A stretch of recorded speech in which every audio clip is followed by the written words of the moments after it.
Rendez grâce en toutes choses, car c'est à votre égard la volonté de Dieu en Jésus-Christ. N'éteignez pas l'esprit, ne méprisez pas les prophéties, mais examinez toutes choses, retenez ce qui est bon. Efforce-toi de te présenter devant Dieu comme un homme éprouvé, un ouvrier qui n'a point à rougir, qui dispense droitement la parole de la vérité.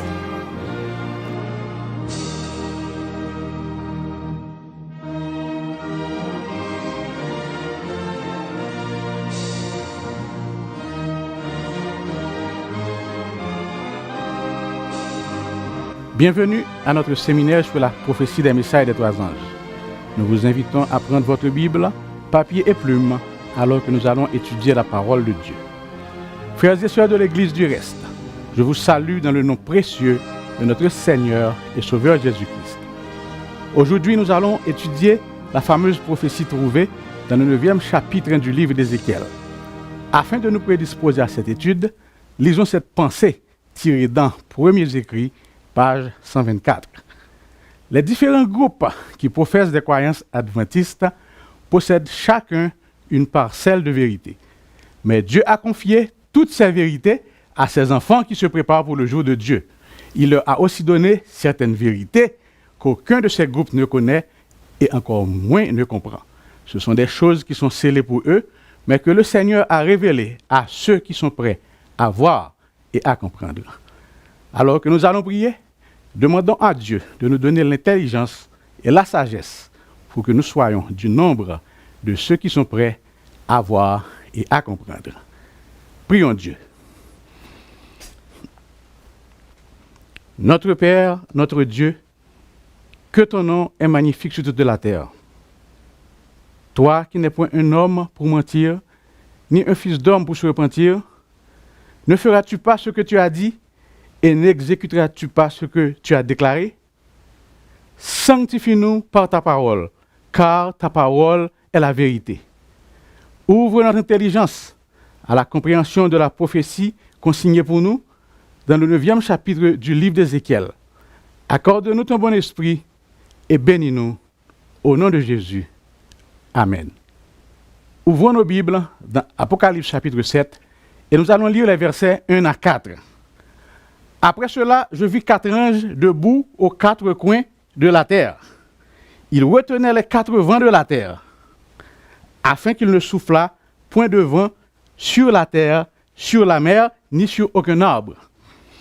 Et je vis un autre ange qui montait du côté du soleil levant et qui tenait le sceau du Dieu vivant. Il cria d'une voix forte aux 4 anges à qui il a été donné de faire du mal à la terre et à la mer, et il dit: ne faites point de mal à la terre, ni à la mer, ni aux arbres, jusqu'à ce que nous ayons marqué du sceau le front des serviteurs de notre Dieu. Et j'entendis le nombre de ceux qui avaient été marqués du sceau, 144 000 de toutes les tribus des fils d'Israël. L'esprit de prophétie, commentant Apocalypse 7, versets 1 à 4, déclare ce qui suit dans Testimonies du ministère, page 445. Ce scellement des serviteurs de Dieu est celui dont Ézéchiel a eu la vision.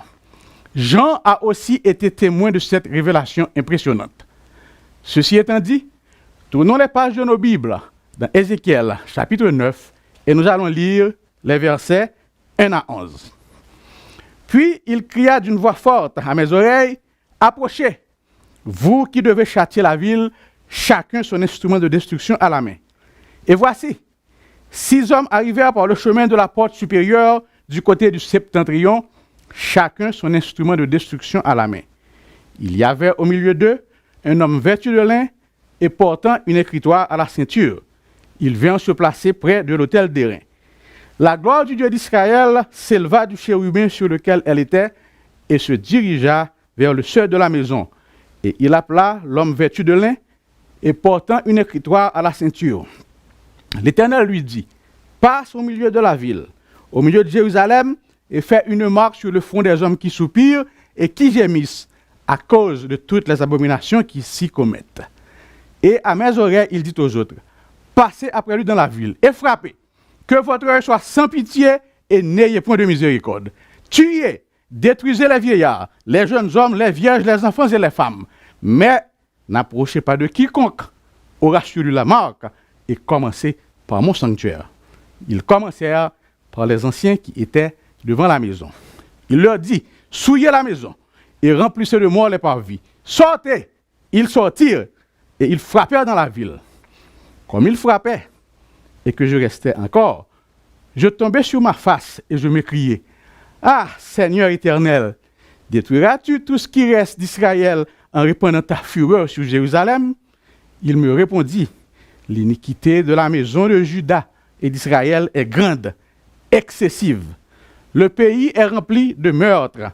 La ville est pleine d'injustice, car ils disent, l'Éternel a abandonné le pays, l'Éternel ne voit rien. Moi aussi, je serai sans pitié, et je n'aurai point de miséricorde. Je ferai retomber leurs œuvres sur leur tête. Et voici, l'homme vêtu de lin et portant une écritoire à la ceinture rendit cette réponse. J'ai fait ce que tu m'as ordonné.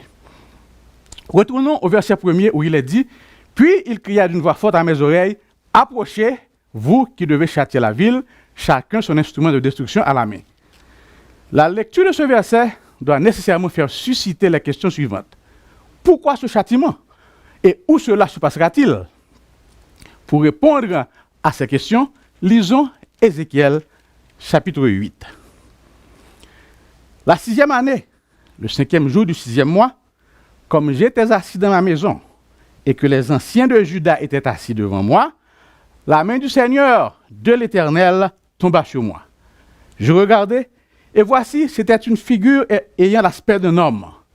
Depuis ses reins en bas, c'était du feu, et depuis ses reins en haut, c'était quelque chose d'éclatant comme de l'airain poli. Il étendit une forme de main et me saisit par les cheveux de la tête. L'Esprit m'enleva entre la terre et le ciel et me transporta dans des visions divines à Jérusalem, à l'entrée de la porte intérieure du côté du septentrion, où était l'idole de la jalousie qui excite la jalousie de l'Éternel. Et voici, la gloire du Dieu d'Israël était là, telle que je l'avais vue en vision dans la vallée. Il me dit, fils de l'homme, lève les yeux du côté du septentrion. Je levai les yeux du côté du septentrion. Et voici, cette idole de la jalousie était au septentrion de la porte de l'autel à l'entrée. Et il me dit, fils de l'homme, vois-tu ce qu'ils font? Les grandes abominations que commet la maison d'Israël pour que je m'éloigne de mon sanctuaire?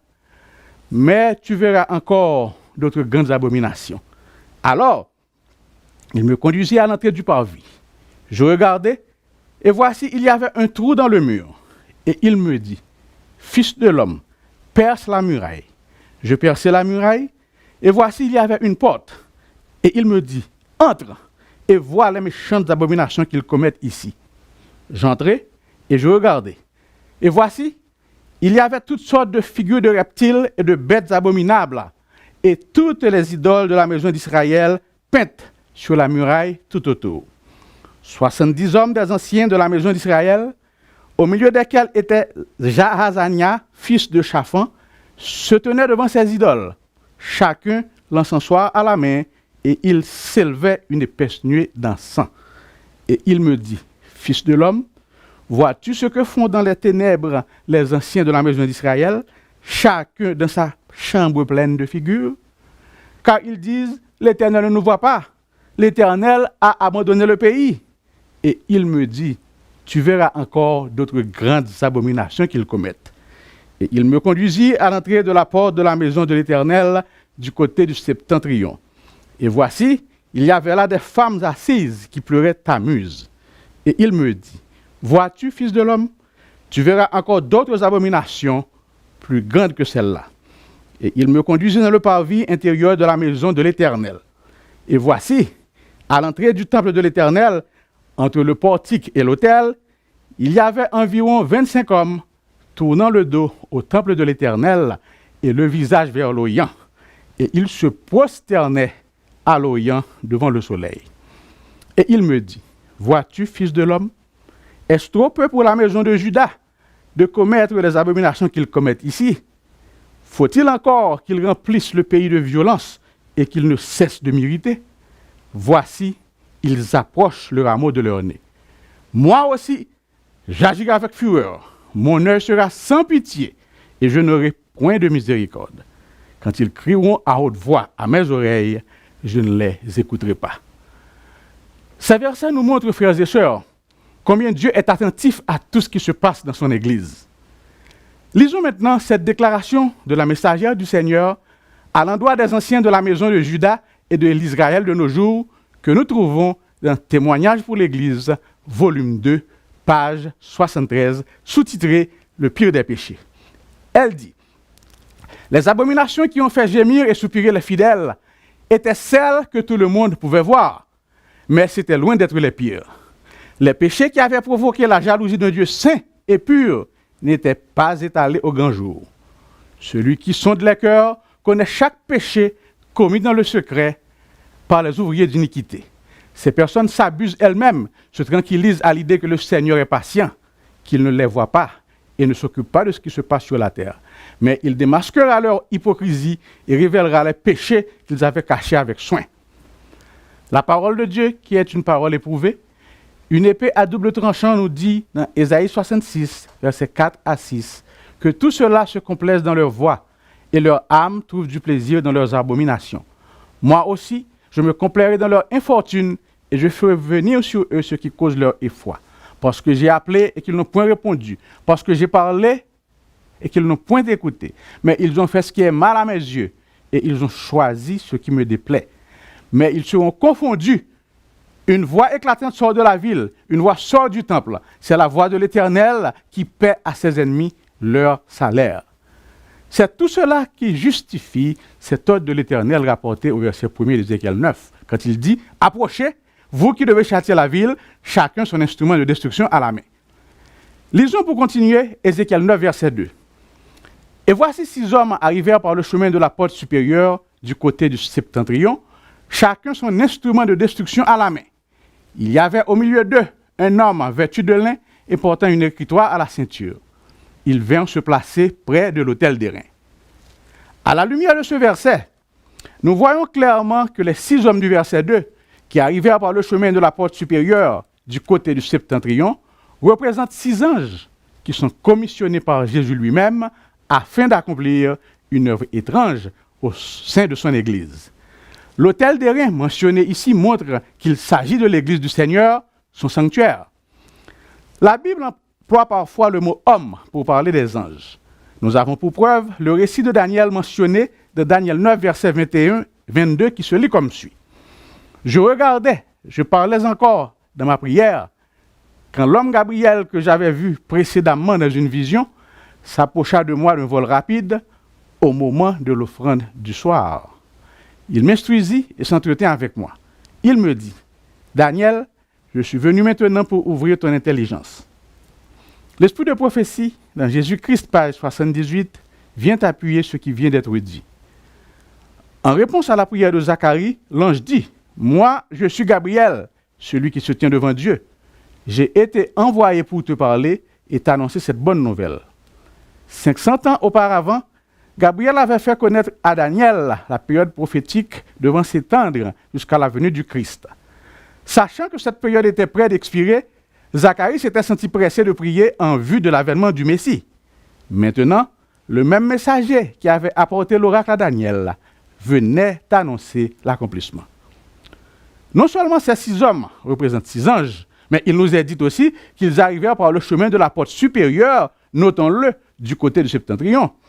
Cette direction que la Bible mentionne, le septentrion ou le nord, c'est là que se trouve placé le trône de Dieu. Encore une autre preuve qui montre que ces 6 hommes sont 6 anges car ils viennent du trône de Dieu. Lisons pour notre édification Ésaïe chapitre 14 et les versets 13 et 14.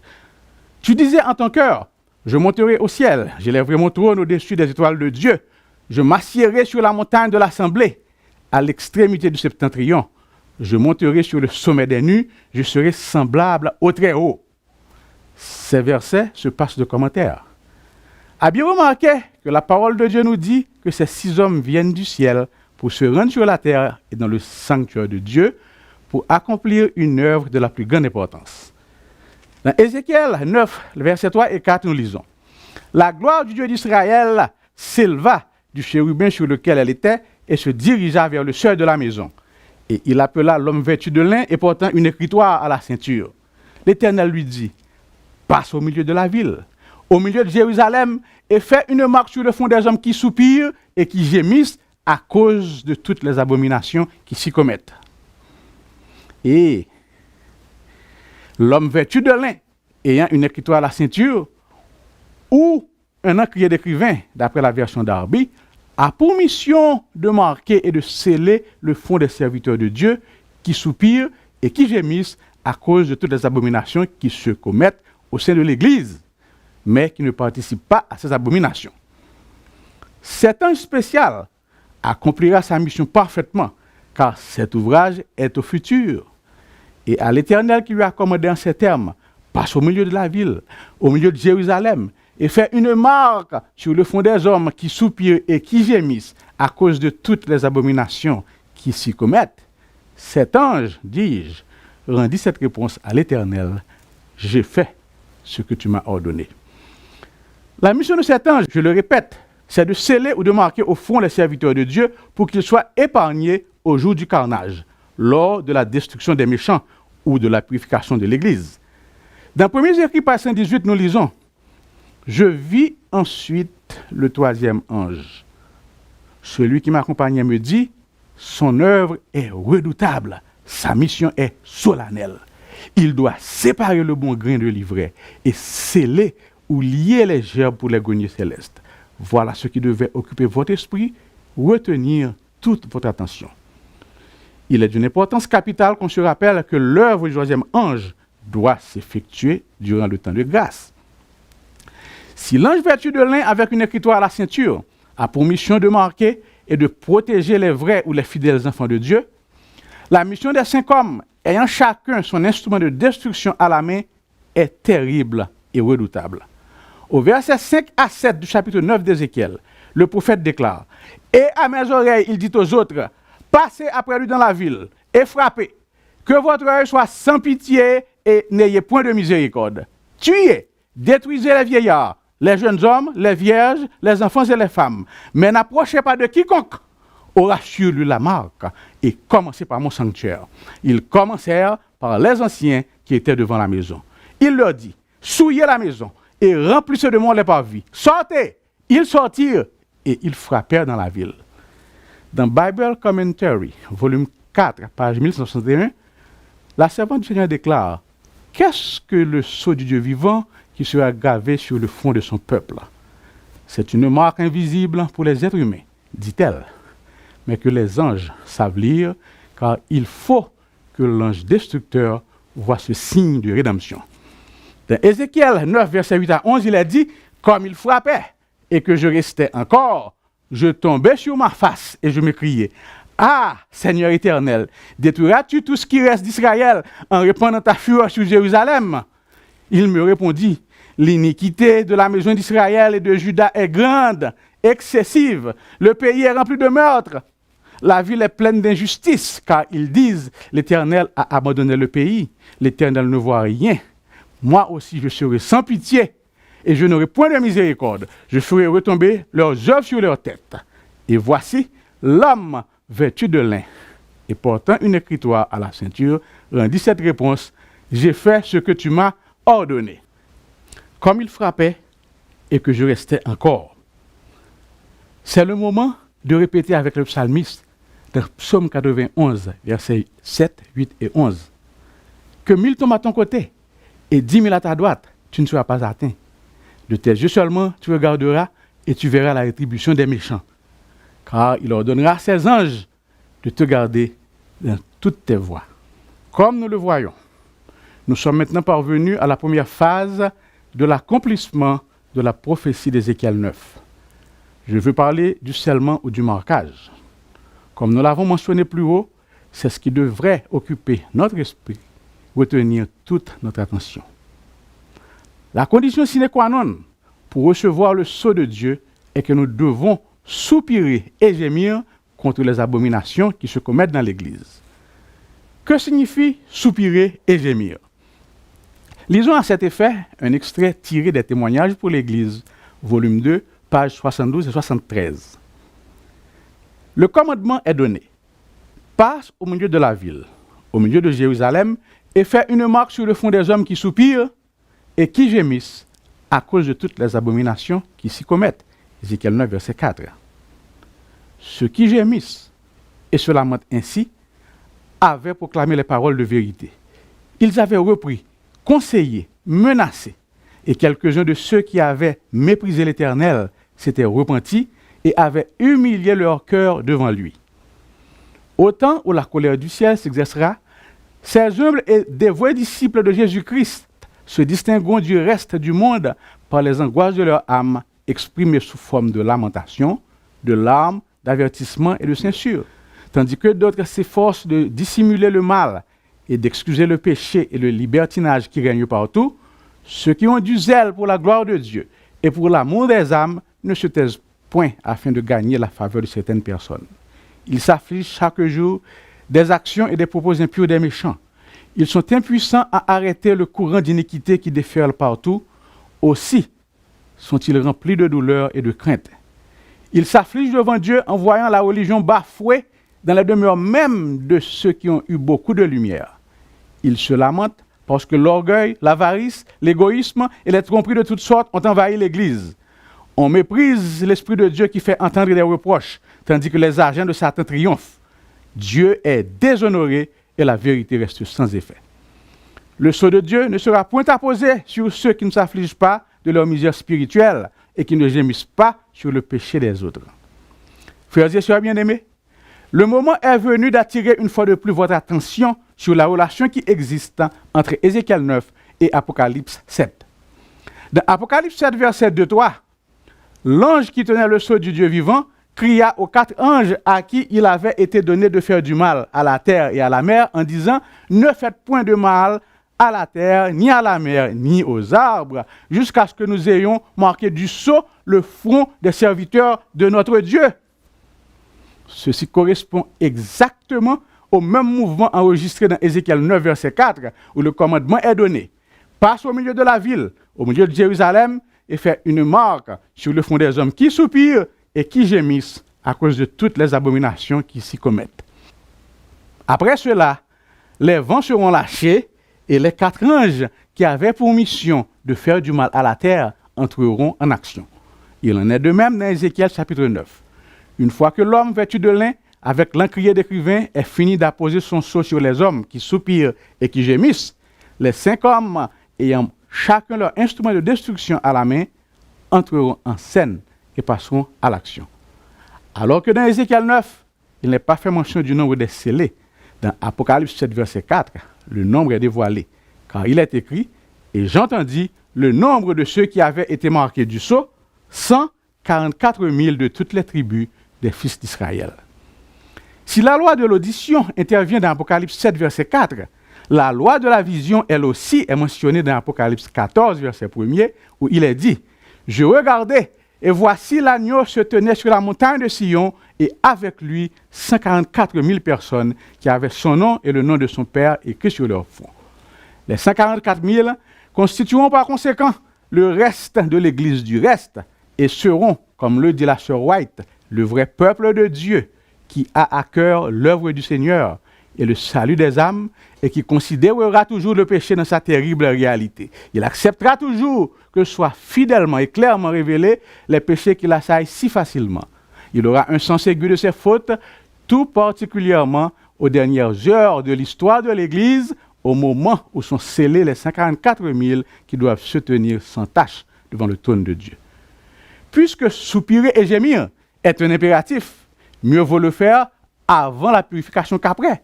Car voici ce que déclare l'Écriture dans Ésaïe 65, les versets 14 et 12. « Voici, mes serviteurs chanteront dans la joie de leur cœur.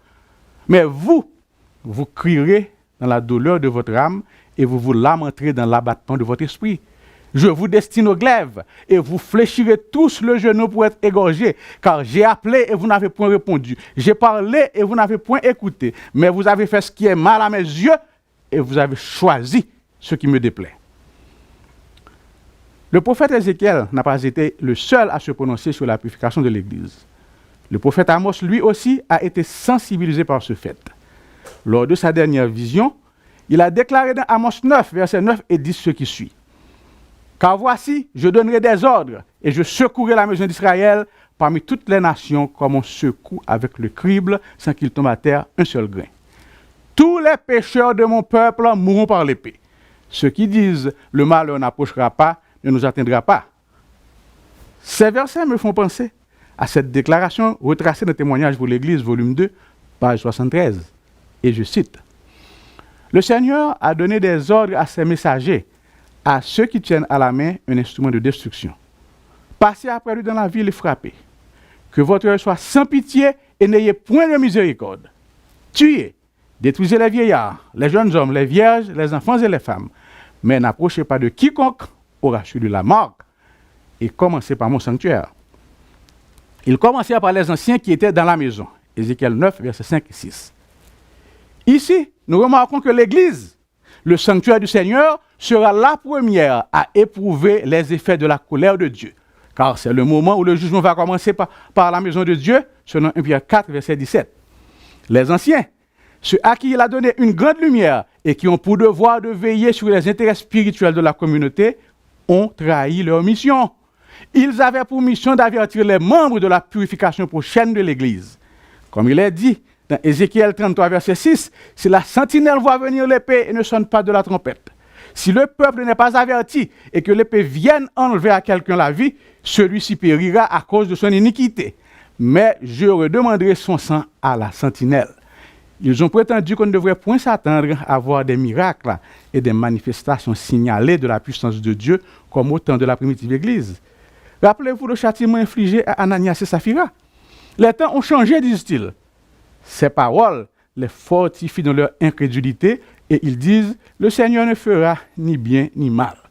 Il est trop miséricordieux pour répandre ses jugements sur son peuple. » Paix et sûreté, tel est le cri que font entendre ceux qui ne lèveront jamais plus la voix comme une trompette pour déclarer au peuple de Dieu ses péchés et à Israël ses iniquités. Ces chiens muets qui ne peuvent aboyer sont ceux sur lesquels fondera la juste vengeance d'un Dieu offensé. Hommes, femmes, jeunes gens, jeunes filles et enfants périront tous ensemble. Frères et sœurs adventistes du 6e jour, l'heure est venue pour vous d'être très réalistes.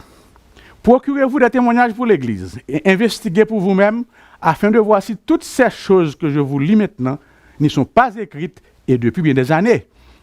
La raison pour laquelle vous n'êtes pas au courant de ces choses, c'est tout simplement parce que le peuple de Dieu d'aujourd'hui a commis un double péché selon ce qui est écrit dans Jérémie 2, verset 13. Car mon peuple a commis un double péché. Ils m'ont abandonné, moi qui suis une source d'eau vive, pour se creuser des citernes crevassées qui ne retiennent pas l'eau. Un vieux proverbe français affirme « Un homme averti en vaut deux ». Dans Témoignages pour l'Église, volume 1, page 374, il est dit ceci. Le Seigneur montre que le message d'avertissement que ses serviteurs doivent transmettre à son peuple n'est pas un message de paix et sûreté. Écoutez maintenant cette déclaration des Témoignages pour l'Église, volume 1, page 385. Qui se tient aujourd'hui dans le conseil de Dieu? Sont ceux qui couvrent les fautes de l'Église et murmurent en eux-mêmes, sinon ouvertement contre ceux qui voudraient révéler le péché? Sont ceux qui sympathisent avec les pécheurs et qui s'opposent à l'œuvre de purification? S'ils ne se repentent et ne cessent de faire le jeu de Satan, en critiquant ceux qui ont la charge de l'œuvre et en soutenant les mains des pécheurs de Sion, ils ne recevront jamais le sceau de l'approbation divine. Ils auront part à la destruction générale des méchants, représentés dans la vision d'Ézéchiel par les 5 hommes portant chacun un instrument de destruction. Remarquez ceci, les enfants de Dieu qui reçoivent la marque de la vérité, écrite en eux par la puissance du Saint-Esprit, c'est l'œuvre accomplie par l'homme vêtu de lin, sont ceux qui soupirent et qui gémissent à cause de toutes les abominations qui se commettent dans l'Église. Leur amour de la pureté, de l'honneur et de la gloire de Dieu est tel, et ils ont un sens si aigu du caractère odieux du péché qu'ils sont représentés comme étant en agonie, soupirant et gémissant. Qu'on lise le chapitre 9 d'Ézéchiel. Cela fait déjà environ 105 ans depuis que le Seigneur nous met en garde concernant la prophétie d'Ézéchiel 9 et son accomplissement futur. L'Église adventiste du 7e jour a aujourd'hui 170 années, environ 2 heures paraboliques d'existence. Écoutez cette déclaration de la sœur Ellen White tirée de la lettre numéro 106, écrite le 26 septembre 1909. Elle dit « Étudiez le 9e chapitre d'Ézéchiel. » À remarquer qu'au préalable, elle nous avait conseillé de lire le 9e chapitre d'Ézéchiel. Mais dans la lettre numéro 106, elle nous invite à étudier le 9e chapitre d'Ézéchiel. Ces paroles s'accompliront littéralement, mais le temps passe et le peuple est endormi. Ils refusent d'humilier leurs âmes et de se convertir. Le Seigneur ne supportera pas très longtemps ce peuple qui a de telles vérités grandes et importantes qui leur ont été révélées, mais qui refusent de les accepter dans leur expérience individuelle. Le temps est court. Dieu parle. Allez-vous entendre? Voulez-vous être convertis avant qu'il ne soit trop tard? Bientôt, très bientôt, chaque cas sera décidé pour l'éternité. Le prophète Malachie a eu vent, lui aussi, de la purification de l'Église. Dans Malachie chapitre 3, versets 1 à 4, il déclare « Voici, j'enverrai mon messager. Il préparera le chemin devant moi. Et soudain, entrera dans son temple le Seigneur que vous cherchez et le messager de l'alliance que vous désirez. Voici, il vient, dit l'Éternel des armées. Qui pourra soutenir le jour de sa venue? Qui restera debout quand il paraîtra? Car il sera comme le feu du fondeur, comme la potasse des foulons. Il s'assiera, fondra et purifiera l'argent, il purifiera les fils de Lévi, il les épurera comme on épure l'or et l'argent, et ils présenteront à l'Éternel des offrandes avec justice. Alors l'offrande de Juda et de Jérusalem sera agréable à l'Éternel, comme aux anciens jours, comme aux années d'autrefois. Prenons une pause pour commenter ce passage. Si le Seigneur doit envoyer son messager, ce dernier doit avoir un message. Et si le messager doit préparer le chemin devant le Seigneur, ou avant que vienne le Seigneur, ce messager doit nous avertir du but de la venue du Seigneur et également de la préparation nécessaire pour que nous ne soyons pas pris à l'improviste. Ceci répond parfaitement à la déclaration trouvée dans Testimonies to Ministers, page 475, où il est écrit « La prophétie doit s'accomplir. Le Seigneur déclare « Voici, je vous enverrai Élie le prophète, avant que le jour de l'Éternel arrive, ce jour grand et redoutable. Quelqu'un doit venir dans l'esprit et la puissance d'Élie. Et quand il apparaîtra, il s'en trouvera qui lui diront « Tu as trop de zèle, tu n'interprètes pas convenablement les Écritures. Laisse-moi te montrer comment enseigner ton message. » Malheureusement, ce messager sera rejeté ainsi que son message. Après cela, le Seigneur fera son entrée soudaine dans le temple. Il ne viendra pas sur les nuées des cieux et dans sa gloire. Par conséquent, il ne s'agit pas de sa seconde venue visible pour ceux qui l'attendent pour leur salut. Il s'agit plutôt de sa venue imprévisible dans son temple afin de le purifier, afin que l'offrande de Juda et de Jérusalem soit agréable à l'Éternel, comme aux anciens jours, comme aux années d'autrefois. La lumière que reçut également le prophète évangélique sur la purification de l'Église mérite aussi toute notre attention. En effet, dans Ésaïe 66, les versets 15 à 19, nous lisons ce qui suit. « Car voici, l'Éternel arrive dans un feu, et ses chars sont comme un tourbillon. Il convertit sa colère en un brasier et ses menaces en flammes de feu. C'est par le feu que l'Éternel exerce ses jugements. C'est par son glaive qu'il châtie toute chair. Et ceux que tuera l'Éternel seront en grand nombre. Le temps est venu de rassembler toutes les nations et toutes les langues. Elles viendront et verront ma gloire. Je mettrai un signe parmi elles, et j'enverrai leur réchappé vers les nations, à Tarsis, à Pul et à Lude, qui tirent de l'arc, à Tubal et à Javan, aux îles lointaines, qui jamais n'ont entendu parler de moi et qui n'ont pas vu ma gloire, et ils publieront ma gloire parmi les nations. Le prophète réitère ici l'idée que la destruction a lieu au sein de l'Église, parmi ceux qui connaissent si bien les oracles de Dieu, au point que les réchappés soient envoyés afin de proclamer son nom et sa gloire parmi les gentils. En outre, le fait même que les gentils ne sont pas tués, mais qu'on doit leur faire connaître Dieu après le massacre, montre clairement que la destruction a lieu uniquement dans l'Église, avant que le temps de grâce ne soit achevé pour les gentils. Ésaïe 66, verset 20, « Ils, les réchappés, disent les Écritures, amèneront tous vos frères du milieu de toutes les nations en offrande à l'Éternel sur des chevaux, des chars et des litières, sur des mulets et des dromadaires, à ma montagne sainte, à Jérusalem, dit l'Éternel, comme les enfants d'Israël apportent leur offrande dans un vase pur à la maison de l'Éternel.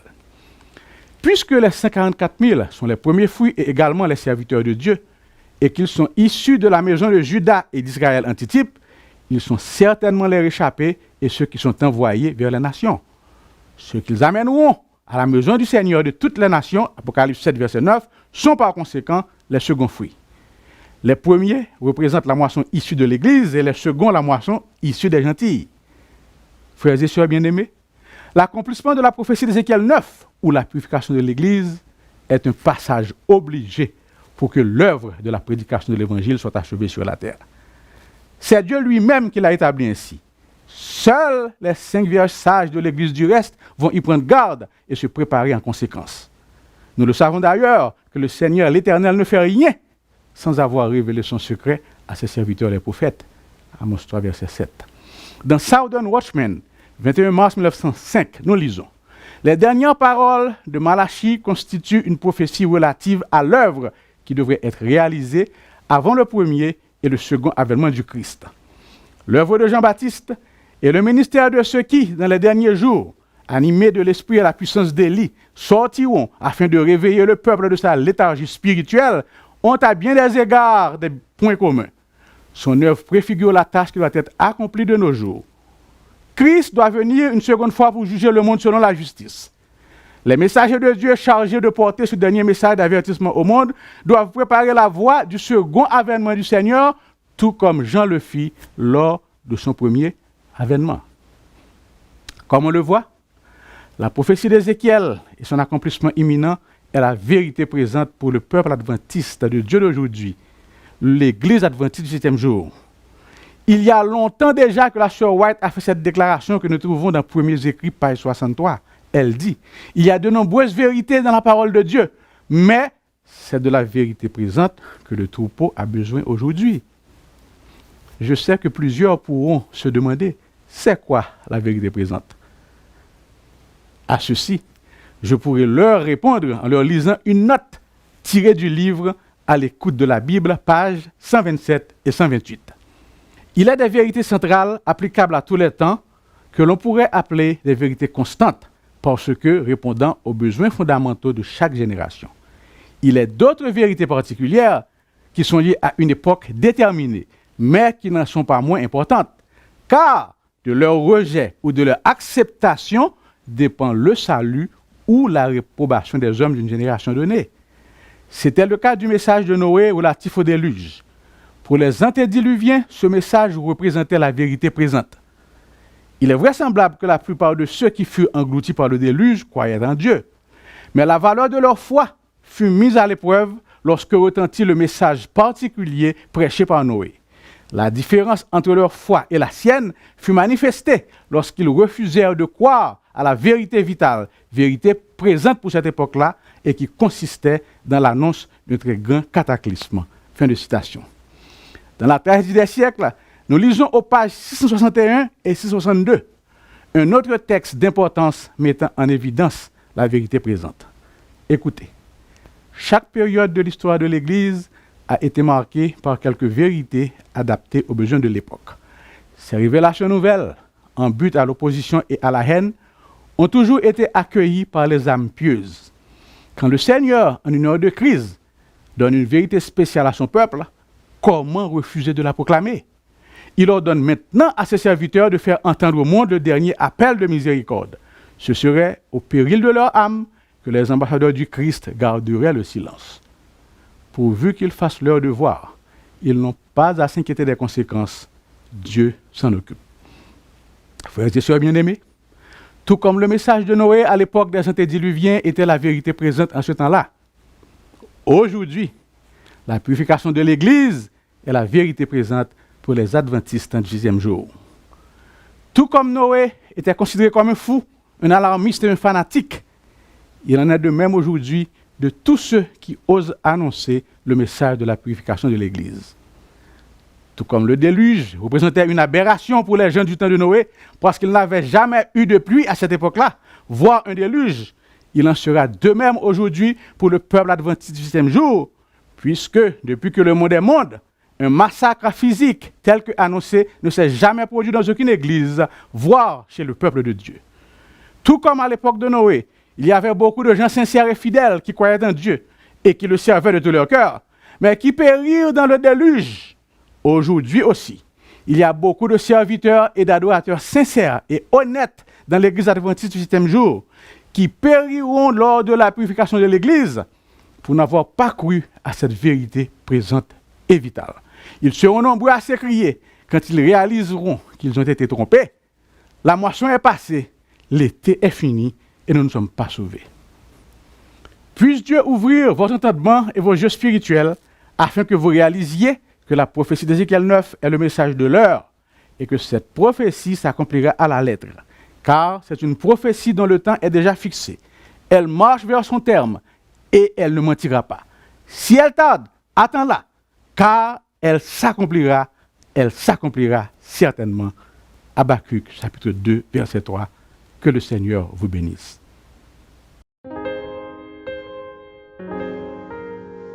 Si vous avez été béni par cette présentation et si vous désirez obtenir d'autres études, veuillez nous contacter au numéro suivant 1 800 729 74 94.